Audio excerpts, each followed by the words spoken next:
Los que creyeron que sembrando mentiras y calumnias por doquier iban a desacreditar a nuestro pueblo, se equivocaron.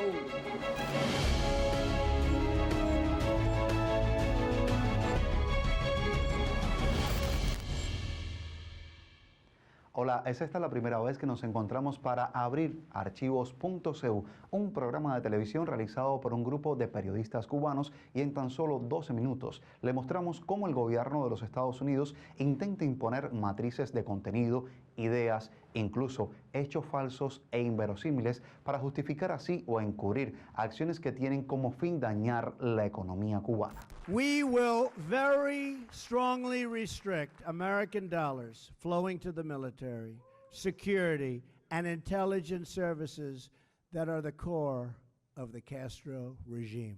They will be restricted. We will enforce the ban on tourism. We will enforce the embargo. Si bien es cierto que durante su campaña electoral Donald Trump había prometido dar marcha atrás a las relaciones con Cuba, la asesoría, reconocida por él mismo, de los senadores Marco Rubio y Mario Díaz-Balart, acercó mucho más el fin del proceso de normalización iniciado en diciembre de 2014. I want to express our deep gratitude to a man that's really become a friend of mine. And I want to tell you, he is one tough competitor, Senator Marco Rubio. And I listened to another friend of mine, Congressman Mario Diaz-Balart, and I'll tell you, I loved what he said, and I appreciated, Mario, I appreciated what you said so much. En el gobierno de Trump han logrado tener una gran influencia un grupo de políticos oportunistas que forman parte de la especie de estructura mafiosa de hacer política del estado de la Florida. A veces se confunde a este grupo, a esta maquinaria política, con la voluntad de los cubanos en los Estados Unidos, lo que es un error. Sin embargo, los hechos más recientes acontecidos en América Latina demuestran un diseño mucho más amplio para toda la región. En el caso de Trump, por supuesto, Cuba es un bastión en términos de defensa a la soberanía nacional, a la independencia. Ese es el tema Cuba con Estados Unidos. O sea, no encaja dentro de los planes que Estados Unidos tiene para la región, para el mantenimiento de la hegemonía estadounidense en la región, por el ejemplo que ha sido Cuba en términos de defensa a la soberanía nacional. Mentioned back in at the end of last year that we're looking very much at the troika of tyranny, including Cuba and Nicaragua, as well as Maduro. Part of the problem in Venezuela is the heavy Cuban presence, 20 to 25,000 Cuban security officials by reports that have been in the public. This is the sort of thing that we find unacceptable, and that's why we're pursuing these policies.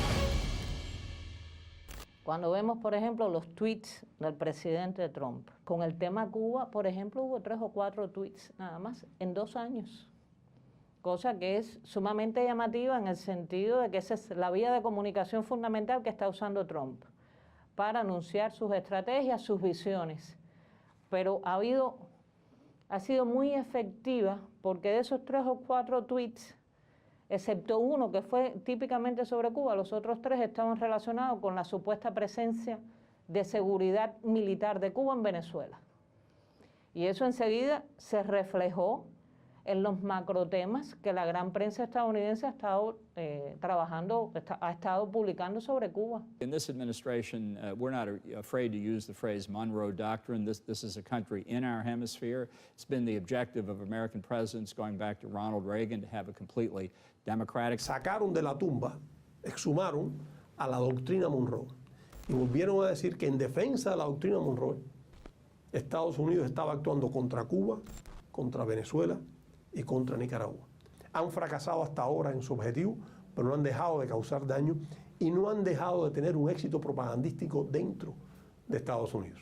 Desde junio del 2017 hasta nuestros días se han aplicado más de 200 medidas contra Cuba, generalmente justificadas con fake news, o sea, con informaciones o pretextos que tienen que ver con Cuba que han sido creados en laboratorio. Nunca habíamos visto en ninguna de las administraciones anteriores una campaña tóxica tan amplificada, tan amplia y con un diseño tan profesional como la que estamos viendo ahora. En el caso de Cuba, en los momentos cruciales de la historia, ahí está la fake news.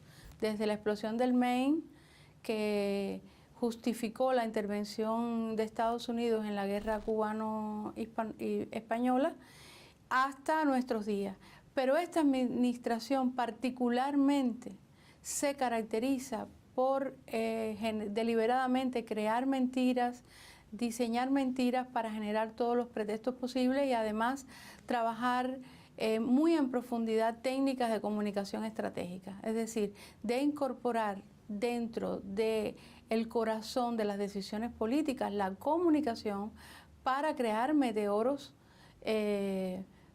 públicos, políticos, que permitan justificar una serie de decisiones o sencillamente crear las condiciones o acelerar las condiciones para la intervención en nuestro país. A partir de mediados de agosto de 2017, medios estadounidenses comenzaron a publicar innumerables notas de prensa sobre supuestos ataques sónicos que habrían afectado a diplomáticos de ese país radicados en La Habana. Desde entonces, y a pesar de las múltiples investigaciones realizadas, con participación incluso de organismos de seguridad de Estados Unidos, no ha aparecido evidencia alguna sobre un ataque de cualquier tipo que pudiera haber afectado la salud de ninguna persona. Entonces, ¿por qué hablar de ataques en Cuba? Hay documentos desclasificados del propio gobierno de los Estados Unidos después del año 59, por ejemplo, donde está muy claramente establecido el tipo de noticias que se debía dar sobre Cuba. Cuando de política exterior se trata, quien impone la agenda ha sido por lo general el Ejecutivo. Esto significa que los mensajes que se dan los dan políticos en el ejercicio del poder. Y eso es lo que se ha hecho con Cuba. On Cuba, some senators have suggested closing down the embassy there. Should that happen? We have it under evaluation. It's a very serious issue with respect to the harm that certain individuals have suffered. We've brought some of those people home. It's under review. El origen y las características reales de los supuestos incidentes de salud de diplomáticos estadounidenses en Cuba probablemente nunca los conozcamos. Y es evidente que el gobierno de los Estados Unidos tiene el propósito de que nunca se conozca a ciencia cierta.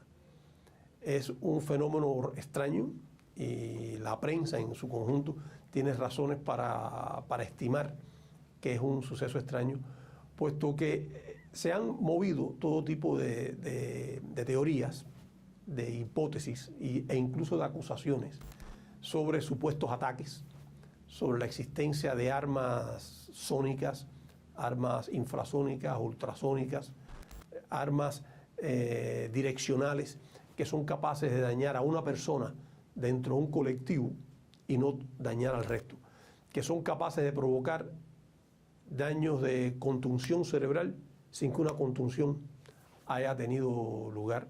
Y por supuesto todo esto ha quedado ya ampliamente cuestionado por la ciencia. La falta de una explicación objetiva, sujeta a la ciencia, ha sido ya cuestionada. Pero el gobierno de los Estados Unidos, como se puede observar hoy, ni siquiera le presta atención al asunto. No tiene un propósito de llegar al fondo de qué fue lo que sucedió, porque el gobierno ya tuvo la capacidad de manipular el asunto de manera muy hábil y con el respaldo nuevamente de los grandes medios de difusión y la capacidad que tiene el gobierno de los Estados Unidos de abrumar y dejar establecida una matriz de opinión. Con la ley de la democracia de Bush comenzó este desplazamiento hacia transitar los fondos para el cambio de régimen hacia el escenario digital. Claro, coincide con el boom de estas tecnologías, con la incorporación de Cuba a la red Internet, con una serie de medidas que se están aplicando en Cuba en esos años que apuntan a un modelo diferencial del país en la inserción en la llamada sociedad de la información. Si uno repasa también los documentos de los tanques pensantes y los analistas que están asesorando a las distintas administraciones desde Bush para acá, se da cuenta que un elemento recurrente es considerar que en el ámbito de la comunicación, en la comunicación digital, hay amplias oportunidades para derrocar al gobierno cubano a partir de, sobre todo, crear sinergias, crear puentes de comunicación con la población joven o con las minorías con las que empiezan a trabajar muy deliberadamente. Entonces se empieza a imponer como agenda en torno a Cuba la llamada tríada mercado, pluripartidismo, elecciones libres. Pero forma parte de toda la estrategia. Yo defino una estrategia política que tengo que justificar, tengo que vender, tengo que explicar a nivel de medios de comunicación, con líneas de mensajes muy claras.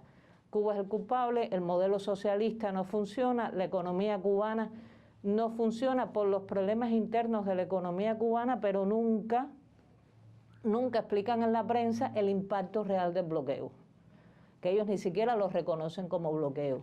Fíjense que a nivel de discurso político en Estados Unidos lo que se habla es de embargo. En el año 61 de la Revolución nos tiraron a matar y estamos vivos. La frase del presidente cubano Miguel Díaz-Canel Bermúdez no es una metáfora, los hechos así lo demuestran. Veamos 2019, la actual administración de los Estados Unidos, ¿qué hizo? Limitó la entrada de combustibles a puertos de la isla, sancionó a embarcaciones y empresas internacionales, activó el título 3 de la ley Helms-Burton para inhibir la inversión extranjera en el territorio cubano, puso en práctica también medidas que obstaculizan los intercambios personales entre uno y otro pueblo y recrudeció aún más el bloqueo financiero y económico que ya se extiende por casi 6 décadas contra Cuba. Now we hold the cards. We now hold the cards. The previous administration's easing of restrictions on travel and trade does not help the Cuban people. The profits from investment and tourism flow directly to the military. Our policy will seek a much better deal for the Cuban people and for the United States of America. Eso fue lo que dijo Donald Trump en Miami, y el relato cotidiano de la mayoría de los cubanos.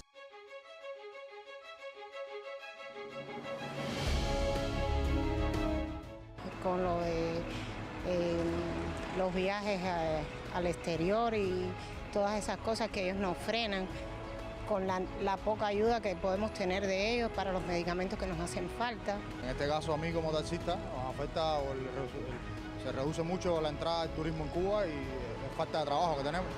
El bloqueo es una cosa que es una cosa vieja, antigua, caduca. Obama lo dijo y Obama trató de abrir la cobertura para que ese bloqueo dejara de existir. Pero Trump ha apretado tanto, bueno, tenemos problemas con el combustible, las medicinas. Miren la situación que tenemos en el país, muy dura. Sería muy bueno para Cuba que el turismo americano pudiera entrar sin tener tanta restricción. Y pregunta es, ¿hasta cuándo? ¿A quién le cree usted? Está bien diseñado. Este bloqueo del que estamos hablando ahora no es el bloqueo de hace 60 años a Cuba. Es un bloqueo en que los asesores, el club de Miami de asesores del señor Trump, se han empeñado realmente en hacer daño a la economía cubana y hacerla colapsar. Que no vengan turistas a Cuba de cruceros o que haya limitado los vuelos a las capitales de provincia, los charters también, afecta no al gobierno cubano ni a las empresas estatales, afecta al ciudadano de a pie, a ese que su trabajo es brindarle un servicio turístico, un producto, y a este que recibe la remesa, que tampoco es el gobierno cubano, que es nuestra población.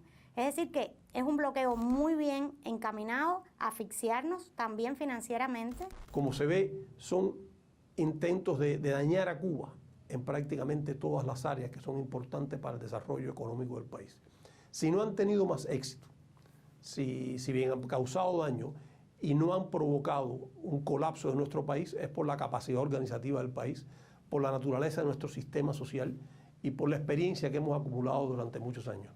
Pero no debe desconocerse que es un daño significativo que afecta a las potencialidades de desarrollo de Cuba, que afecta a nuestros planes de desarrollo y por supuesto que van dirigidas a dañar el bienestar de toda la población, a castigar al pueblo de Cuba en su conjunto.